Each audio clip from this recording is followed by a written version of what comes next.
Good morning, good afternoon, good evening. Whatever time you're listening to this is the I Will Restore radio broadcast podcast. And I've entitled this particular podcast, To Whom, For Whom, and How Does Black Lives Matter? When do Black Lives Matter? In regard to the particular item that I'm speaking about, it has to do with the desire of George Floyd, as he has, today is the 12th of June. It's been more than a month. The entire occurrence of what is taking place, not quite a month, but on May the 25th, 2020, George Floyd was murdered. In my estimation, that is the word, by Derek Chauvin. That took place when Derek Chauvin held his knee on his neck, on George Floyd's neck, for 8 minutes and 46 seconds. And the part that I've constantly spoken about is that one of the first articles that I read had to do with George Floyd's desire when it came to moving from Houston, Texas to Minneapolis, Minnesota, was for him to become his best self. Now, certainly there were economic factors that were involved with his move. There were, of course, those things where he wanted to get a better job because things in Houston, Texas had dried up for him in that regard. But there was also this desire that he had to become his best self. And so I looked at that, and he was a relatively young man when it comes to my way of looking at it. He is younger than I am, and therefore his desire, according to what was said, was for him to become his best self. And plus, when I later learned the aspect that he also had this work that he had done in Texas, in Houston, where he had worked with God, I believe it was called the Resurrection Church. There's a particular church they had worked with, where he had worked in the neighborhood, giving credibility to this new church and helping other individuals whom he knew to come and to be involved in that church. And there is an article that I actually got off the web that spoke about that. And so that's a significant item as well. So he was familiar with the teachings of Christianity, and he had done work in regard to what we would call evangelism, or sharing one's faith, and it had made a difference in the lives of various individuals. There was also the work that he had done even prior to that when it comes to the word that was said in regard to his being a big brother, big brother, an uncle, what his brother called an alpha male. He was the example, the protector. One spoke of him spreading his wings over the entire family unit, really, over the brothers, sisters, and the other relatives. Him spreading his wings, metaphorically, keeping the rain and the dangers from coming to the younger young people in the family, and even when it came to his mother to a great degree. All of those things. And so at the end of his life, we find him calling out for his mother, who had actually passed 2 years before, and calling out to his mother, crying, "Mama."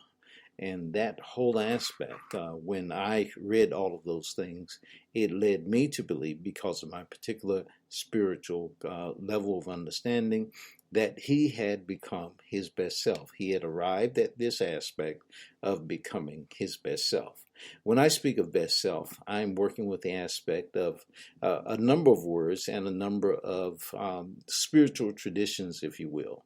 In particular, when it comes to Christianity, we're talking about becoming your Christ self, But I see that as a whole aspect of It is related, or it is the same thing as becoming your authentic self, or self-realization or self-actualization. When it goes to the systems that have put forth by a person named Carl Jung, is called individuation.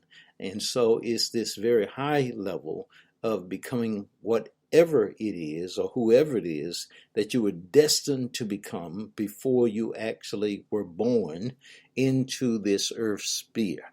As it was said of Jeremiah, the Bible in the book of Jeremiah, the fourth chapter, the first chapter, it was said of Jeremiah that before I formed you in the womb, I knew you. Spirit is speaking to Jeremiah and says, before I formed you in the womb, I knew you, and I ordained you a prophet unto the nations. And so there's this call that takes place prior to Jeremiah even being conceived in the womb, and this destiny that he has. And there is this statement that God has a purpose, that Spirit has a purpose for an individual before they are even formed in the womb. And this purpose is like a DNA that is within the individual. It is within the individual. And however a person may look at whatever is going on in an individual's life, however you may look at that, I believe that God is going to bring about the realization of that, whether that is in this lifetime, or if you consider the human being as having a number of lifetimes, or if you consider even the aspect that the human being, when that person transcends or goes to another, to heaven, or whatever you want to call it, that growth is going to continue until that individual reaches the full extent. And that is what is called individualization. It is what is called becoming your Christ self, and all of those kinds of things. So just to be clear, in the biblical tradition that I'm familiar with, there are interesting statements that appeal to me, that call out to me. And some of those statements are found in the writings of the Apostle Paul. In those writings, Paul said that we are to have the mind of Christ. Let us have the mind of Christ. And then there are others where he says that he has the mind of Christ. So he speaks of growing in the sense of, at one point he calls us to have the mind of Christ. And then he says we have the mind of Christ. And how did that come about? And that is found in another of his books. He says, be ye transformed by the renewing of your mind. And there's another statement where he says, we are crucified with Christ, nevertheless we live, yet not I, but Christ lives in me. And the life I live now, I live by the faith of the Son of God, who loved me and gave himself for me. And so there's this process that is brought forth in regard to that. There's this process that's brought forth. And what is being talked about in many of those processes is the aspect of arriving at a point where you allow yourself to be denied the very rights and the whole aspect of those things that would naturally belong to you. You allow yourself to be denied those in regard to, rather than fighting and going through a whole process in regard to just claiming those rights. You allow yourself to be denied those. And why do you do that? Because you arrive at a point where you're trusting in Spirit. You're trusting in God. You're releasing and letting go. And what I saw in the dying of George Floyd, this 6'6" man who towered above those who were moving him around, from the car to the sitting on the ground there, the concrete, and then back to a car, and then all of this stuff, and then the knee on the neck. What I saw was someone who was allowing himself, without fighting back or anything, allowing himself to go through this process. And ultimately, as far as this life is concerned, he allowed himself to be murdered, his life to be taken away. And allowing yourself to go through that, I believe personally that the deaths are many. The deaths are many. It's not just one death. It's not just one death. The deaths are many. The ancient Egyptians believed that we actually had a number of lifetimes. And so over and over and over again, we are going to come back to life and then live a new life. All of these kinds of things. And I won't go through any process as to what a person may believe or anything like that. But I want you to consider the aspect that really that when it came to our understanding of becoming your full, complete self, as far as this particular dimension of life is concerned, that George Floyd actually achieved his goal of becoming his best self. Now think about that, because that's what we're asking. That's what we're talking about as far as this is concerned. Let's listen to a little music, have you just contemplate that idea, and we're going to go forth with that in just a moment.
Now, as we consider this, I'm going to read a text that is basically speaking of something very similar.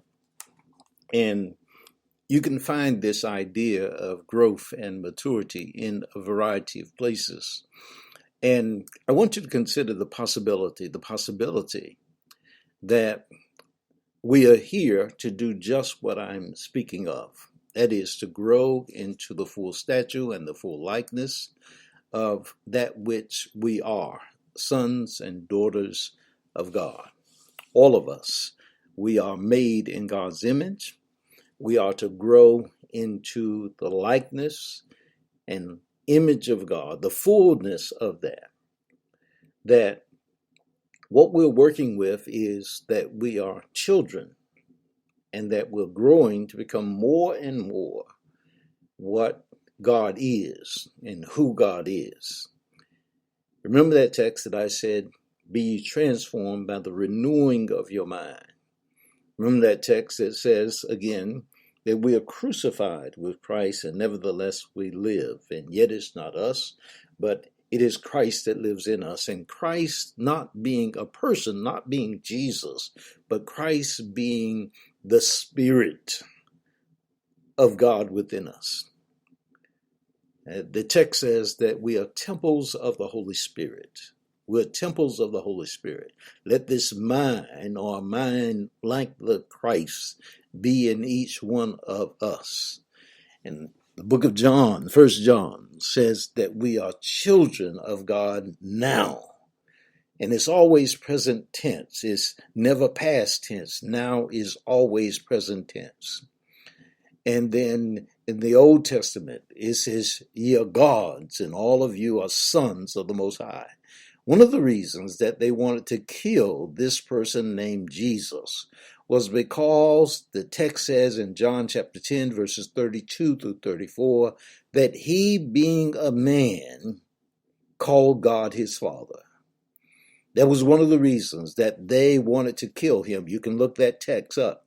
That he, being a man, so the Jews of Jesus' day did not consider him to be anything other than a man. And he, being a man, called God his Father. And they wanted to kill him for that reason.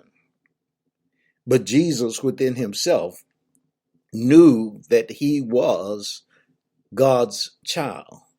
He knew that by the fact that he was here on this earth. He knew that he was God's child. And so Paul, when he comes, recognizes that by virtue of this particular type of experience that Jesus demonstrated that was available to any individual, he calls forth for a person to experience a giving up, a release, if you will, and he calls that crucifixion experience. And then he said this cryptic statement. He says, I die daily.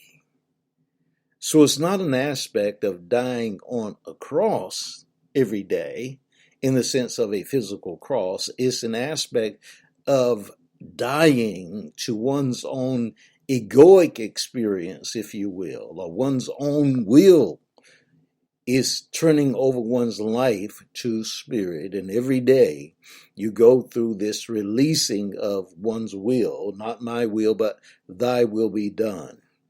And over the course of time, over the course of life, it is more of God that is revealed within you and less of the human ego that is revealed within you and revealed by you and is expressed because God is in you, through you, as you. Now, there's another individual that made this statement. Again, it's a very powerful statement. And if we begin and consider ourselves someone to be growing in our likeness to God, consider this statement that sin is not something that when we think about transgressing and that we are to be harmed because we have broken some law, sin is just simply coming short of the full image of God. It is our attempting to do or to be who it is that God has called us to be, who it is that we are in our DNA, and then coming short of that. It's like a baby learning to walk. And when that baby is not able to walk and falls, that would be sin. You don't reach the entire mark of what it is that you are seeking to do. You don't reach that mark. And so that's what sin is. In that text, it says, we have all sinned and come short of our goal, which is the glory of God. We've come short. And what do you do when you come short? What do you do? What does a baby do when it falls? What does a parent do for it? It helps that child to get up and try again, and try again, and try again, and try again, and try again. But always before that parent is the intent that that child would walk. Always is the goal ahead. And that goal, when it comes to the Christ life, is to be fully the Christ. To be fully the Christ. To not be another Jesus, but to be fully the Christ, to be fully developed. That's what we're talking about in regard to this particular experience, to become one's authentic self, or to self-realize, or to individuate. Individuation has to do with finding your place in the whole tapestry of humanity, finding your unique place where you belong, where you were destined to be from before the foundation of the world. Your unique set of gifts, your unique set of talents, and your unique makeup. There's only one of you, one of me, in the entire universe. Only one. And already there are said to be 8 billion people on this planet. 8 billion now. And count the ones, if you could, count the ones who have been on the planet from before. If we imagine that life begins and ends in a lifetime, count the ones who have been on this planet from before. But there's only one of each one of us. And we're growing into the full stature of spirit. Now here is the statement that I mentioned. It says, higher than the highest human thought can reach is God's ideal for his children. Godliness, godlikeness is the goal to be reached. Before the student, you would say before each person, there's open a path of continual progress. He or she has an object to achieve, a standard to attain that includes everything good, pure, and noble. The person will advance as fast and as far as possible in each and every branch of true knowledge. But the person's efforts will be directed to objects as much higher than mere selfish and temporal interests as the heavens are higher than the earth. Then it says, the person who cooperates with the divine purpose in imparting to young people a knowledge of God and molding the character into harmony with God's will does a high and noble work. As that person awakens a desire to reach God's ideal, that person presents an education that is as high as heaven and as broad as the universe, an education that cannot be completed in this life, but will be continued in the life to come. An education that secures to the successful student his passport or her passport from the preparatory school of earth to the higher grade, the school above. And so this idea of that there's this goal to be reached, this person that each person is becoming, is not something that really I originated. It is that we're all growing. Be ye transformed by the renewing of your mind. That there's an ideal for each individual. And that George Floyd, that some people would look at it and they would see that there are all kinds of things that seem to indicate that maybe he did not reach a particular goal, but he had the intent. He had the idea. It was planted in his spirit, if you will, that was his ideal that he was reaching for. That was what he was reaching for. And it really depends on how an individual begins to process this material in regard to God and faith. Let me give you an example of what I'm talking about here in regard to what I'm saying here. You remember the woman caught in adultery in the Bible? There's that experience that takes place, if you can imagine, that there's a group of individuals and they're standing and they're having a conversation with this Jesus person. And as Jesus is talking, they drag this woman. You can imagine that she is perhaps half clothed, or if she has any clothes on at all, because they have caught her in the very act of committing what they consider to be an egregious sin. They don't bring the man, they bring the woman. And they bring the woman and they basically throw her down in front of Jesus.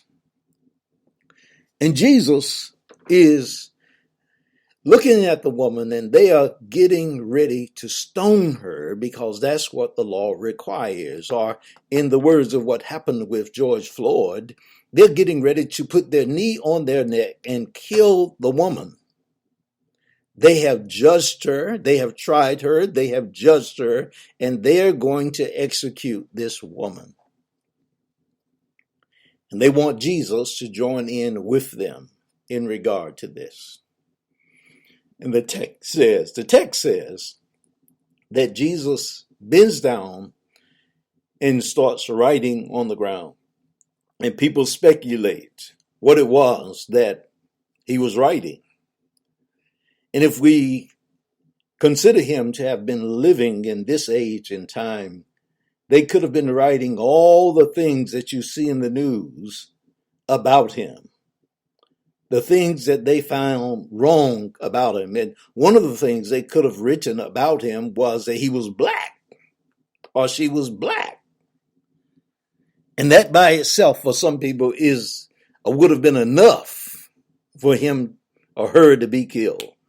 It would have been enough for her to be killed. To them, they had already been jury, they had already been judged, they had already intended that she would die that day. They were holding her down, and they wanted this person named Jesus, who was himself growing. They wanted him to condemn her as well. What Black Lives Matter? For them, the Pharisees that were standing around, that lady's life did not matter. They'd already determined that she was going to die that day, and they, according to the way they looked at it, they were almost certain that there was no heaven for her at all. None. But Jesus started writing, and he wasn't writing her in the way that I look at it. He wasn't writing her history. He was writing theirs, looking right into their hearts, the intentions that they had that day. Or if you want to change that, he could have been saying like the late Elijah Cummings, you are better than that. We are better than that. And they might have felt real good as he listed all of their positive traits. And they may have felt even condemned because they may have felt that he didn't know them in the depths of their hearts and the wrong that they had done, all the times that they had done what they were about to do before. But the surprise was for them when he wrote her positive traits. There's that text that says God is of too pure eyes to see evil, even those that are intending to do evil. So when he writes her positive traits, he says to them, whoever is without sin, cast the first stone. You throw the stone. Just step out, cast the first stone. And what we saw with Derek Chauvin, Officer Chauvin, was he cast a stone. He took the life in spite of pleas for mercy. I can't breathe. I can't breathe. I'm worthy of life. I can't breathe.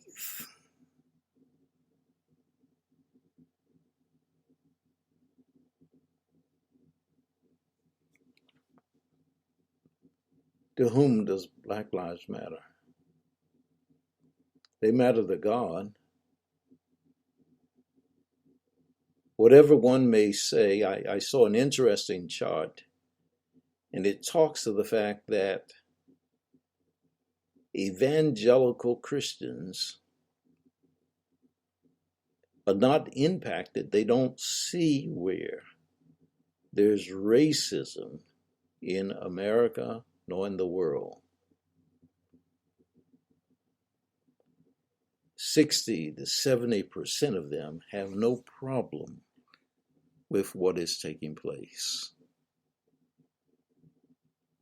What should really take place in regard to that is that you should always understand, consider the fact, the idea that life is eternal. It is eternal. There's this amazing experience in the life of Jesus Christ. It is called the Annunciation, I believe, is called by some. In the book of Luke, I believe it is found. It is when the mother of Jesus, Mary, goes to see Elizabeth, the mother of John the Baptist. And when she goes to see Elizabeth, it is said the baby in Elizabeth's womb, John the Baptist, leaps in her womb. And this is a confirmation to Mary that the baby inside of her is going to be a very special, very wonderful child. And then Mary begins to announce these statements. And one of them, a set of them talks about that the weak will become strong and the strong will become weak. And that the high places will become low and the low places will become high. And this is the essence of Christianity, how some things can switch almost instantaneously overnight. And you see these things happen throughout history and everything, sometimes in a person's lifetime, that these things can happen. I am convinced that we are on the verge of one of those inflection points, as they call them. We must be careful. There's a world that has watched an unprovoked killing of a black man. They saw it. They were aware of it. They've watched it. A man who was denied life, not just liberty and the pursuit of justice, but life itself, crying out for mercy that was due to any individual, life itself. Who gives anyone the sole right, any individual, the sole right to stop a person from breathing? Over $20? Who gives that right? Who gives that right? And who takes that right away from any person? You must be careful when you play God. Not only as a group, a country, a race, but even more so as an individual. You must be careful because God is inside of every individual. And the text has this strange statement that is so powerful, taken directly from nature. What one sows, one reaps. And it's not talking about the actual or the only doing of something. It is the thinking of an individual, because the act is the thought. You remember? that Jesus said this statement that to lust after someone in your heart is to commit the act. And so when you become so enraptured by something, in another place it said one of the individuals that said the person that actually sees evil and says nothing, they are just as guilty as the individual who does evil. Just as evil. So to sit idly by and allow evil to go forth, and the deed on May the 25th was evil. It was evil. I can't breathe over $20. Why not just give the man $20? I've given more than that to people who were on the streets of major cities in the United States of America. Why not just give the man $20? Why not show some compassion? We would all want that kind of compassion were we in a similar situation. I can't breathe. Not only do Black Lives Matter, they do. What we are talking about is really that all along that some people did not consider it to be that Black lives really had very much worth. And so they treated individuals without due process. And sometimes they did it because someone who was Black spoke to the aspect that Black lives did matter. Martin Luther King Jr. was marching and saying Black Lives Matter. And people were angry about it, and took his life. Not just him. People were speaking and ended up killing because people felt threatened by the aspect that Black people said we have lives that matter. You may not have liked the method they were using or anything else, but they were trying to communicate to other individuals, our lives matter. Slavery was wrong. It was wrong. It was brutal in the United States of America. Brutal here. The reparations are needed. Others got reparations. They're needed now to mitigate the crimes, the wrongs that were done. They are needed. I myself am a child, a descendant of those who were slaves. In some kind of way, it came down to me as a child, something that had to do with being a slave in this country. Something. I don't understand the full extent of it because there are stories that simply are not told. But I am aware of what went on in my house. I'm aware of that. And so we have this aspect that someone being jury, judge, executioner, God, Black Lives Matter. And so this is basically something that Spirit just placed on my heart in regard to this particular moment.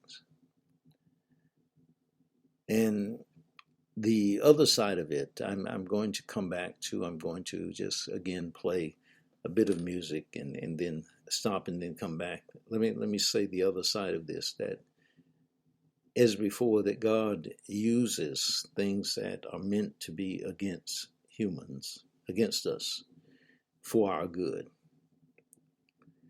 So it's possible that in a situation that is cross-like, and there have been many probably in every person's life, that is cross-like. When you surrender, you give up, you stop fighting. That you then go inside and you allow yourself to be harmed, to be hurt, to be wounded, to be killed. And that's what I see in George Floyd, is that he went inside and he called out to his mother. And as Reverend Al said in his presentation, his mother reached out her hand and said, "Come on, George, you're going to be all right. You're going to be all right." And she reached out her hand, came through the veil that separates life and death, and said, "Come on, George, my child, you're going to be all right. I'm right here." And she ushered him through. Think about these things for a moment. We'll come back and do the rest of the program later.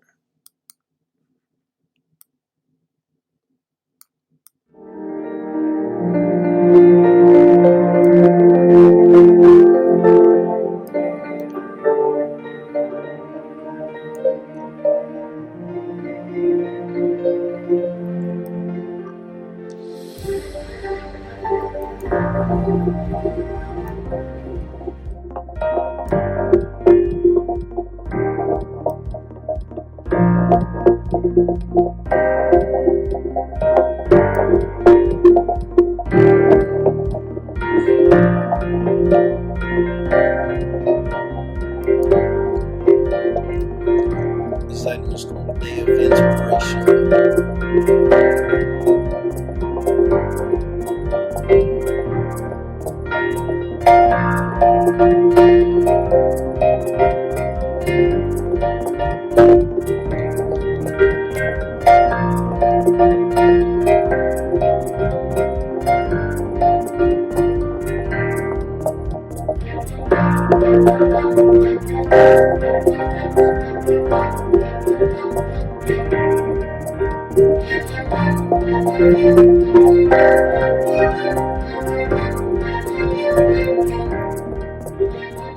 What I'm asking of you is that you provide us with some feedback on what is mentioned in this program. Just let us know. Just let me know. info@iwillrestore.com. Send me an email. Leave a comment if you're there on YouTube. Just let us know. Blessings to you.